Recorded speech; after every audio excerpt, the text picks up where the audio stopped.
İki dənə ardıcıl switch qoşuruq, bir rezistor, bir led qoşuruq. İkisi də switchlər yanı olanda led yanacaq. İkisindən biri sönük olanda ya da ikisi də sönük olanda switchin, yəni açıq olanda yanmayacaq led. Elə olur. Tamam, bu switch məntiqindən düzdür. Bəs konkret olaraq məntiq elementinin özünü yığmaq istəsəniz də, deyək ki, ora komanda vermişsiniz 1-0. Əllə eləmirsiniz də, switch yox, 1-0'larla eləmək istəyirsiniz. Onda necə olacaq? Yəni onu bilmirəm. Tamam. Buna görə çətinlik çəkirsə əslində, yəni belə reallıqda əslində məntiq elementləri çətin deyil. İndi görəcəksiniz nə qədər sadədir əslində. Məntiq elementlərinin məntiq qapılarının ümumiyyətlə ümumi götürəndə növləri bunlardan ibarətdir. Deməli, buffer tipli məntiq qapısıdır. Not, and, or, NAND, NOR, XNOR və XOR məntiq qapıları var. Bu məntiq qapıları ümumilikdə bayaq qeyd etdiyim kimi 1 və 0'larla işləyir. Burada iki tip informasiya var. Yəni ya 0 var, ya da 1 var. 0 dedikdə ümumiyyətlə 0 volt gərginliyi, yəni bizim ground gərginliyimiz nəzərdə tutulur. 1 volt dedikdə isə 5 volt və ya qidalanma gərginliyi. O 3.3 də ola bilər, 12 volt da ola bilər, 5 volt da ola bilər və s. Əsas odur ki, sizin o məntiq qapınız, məntiq elementiniz nə ilə işləyirsə, hansı gərginliklə işləyirsə, 1 dedikdə həmin gərginliyi nəzərdə tutulur. Məntiq elementlərindən ən sadəsi buffer tipli məntiq qapısıdır. Bax, bu dediyimiz məntiq qapısı. Bu məntiq qapısı ümumilikdə götürəndə bunun doğruluq cədvəli deyilən bir şey var. Doğruluq cədvəli nədir? Yəni, ümumiyyətlə məntiq elementlərinin hamısında bu doğruluq cədvəlləri mövcuddur. Yəni, bunun girişinə mən hansı komandanı və ya girişinə hansı səviyyəni 0 və ya 1, true və ya false. True dediyimiz düz 1 mənasını verir. False dediyimizdə 0-dır. High, low da deyə bilərik və s. Yəni, doğruluq cədvəli bax budur, bu cədvəldir. Yəni, girişinə buffer tipli məntiq qapısının girişinə 0 verdikdə çıxışda da 0 alınır. Girişə 1 verdikdə isə çıxışda da 1 alınır. Həmən bura bir fərqli rəng qoyum ki, bunu yazanda görüm. Ctrl Z. Çox qalın oldu. Deməli, burada input var və output var. Buffer tipli məntiq qapısının bir girişi, bir çıxışı var. Bura biz əgər 0 versək, bu çıxışda da 0 olacaq. 1 versək, çıxışda 1 olacaq. Bu təkrarlayıcıdır əslində. Buradan nə verirsə, buradan da onu alır. Yəni, indi düşünə bilərsiniz ki, bu bizə nə verir ki? Yəni, buradan 0 verəndə, buradan 0 alırdıqsa, elə zaten buradan 0 vermişdik də, bundan davam edə bilərdik.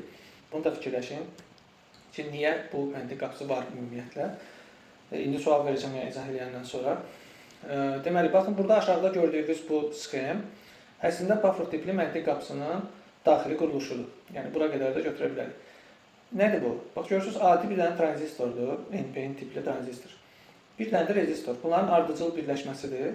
Giriş bu tranzistorun bazasıdır. Çıxış isə tranzistorun deməli, emitterinə rezistorun arasındakı nöqtədir, onların birləşmə nöqtəsidir. Burada proses necə baş verir? Deməli, hal-hazırda burada VCC var da, yəni VCC dediyimiz nə qədərdir? 5 volt gərginliyi var. Burada isə hələ ki, deyək ki, gərginliyimiz 0-dır, yəni daha doğrusu girişimiz 0-dır. Bu 0 olduğu halda bu tranzistor açılmayacaq, düzdürmü? Çünki bunun NPN tipli tranzistorun bazasına 1 verdikdə açılır, 0 verdikdə açılmır. Belə olan halda, baxın, output-u hardan götürüblər? Bu nöqtədən. Output gəlib, hara qoşulub, rezistor və tranzistorun ikisinin birləşmə nöqtəsinə. Bura tranzistor açılmadığına görə bu 5 volt bura gəlib çata bilmir. Bu nöqtə rezistor vasitəsilə pull-down metodu vardır, bizə yadınızda xatırlayırsınız. Nöqtənin sıfıra çəkilməsi, hər hansı bir müqavimət vasitəsilə verilmiş bir nöqtəsinin sıfıra çəkilməsi pull-down metodu vardır, hansı ki biz onun baxdımlarında istifadə edirdik. Hal-hazırda bu rezistor vasitəsilə sıfıra birləşdiyinə görə burada potensialımız sıfırdır. Burada potensialın sıfır olması nə deməkdir? Yəni, output sıfıra bərabərdir. Deməli, bura sıfır olduğu halda burada sıfır olacaq. Düzdürmü? Bu doğruluğu izah elədik. Birinci hissəsini izah elədik. Keçdik ikinci hissəsinə. İkincidə nə idi? Bizdə bura 1 olarsa, nə olur? Bu tranzistor açılır. Tranzistorun bazasına 1 vermişik də. Bu 5 volt gəlib dayanır burada. 5 volt. Düzdürmü? Bu rezistorun üstündə dayanır da. Yəni, bu rezistor 5 voltu götürür.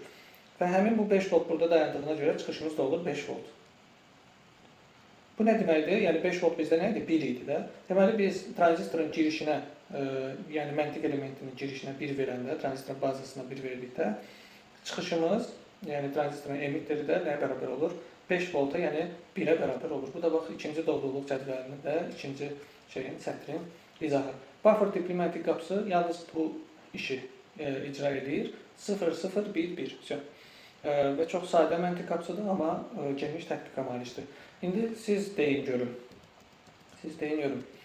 Əgər bura biz 1 verəndə deməli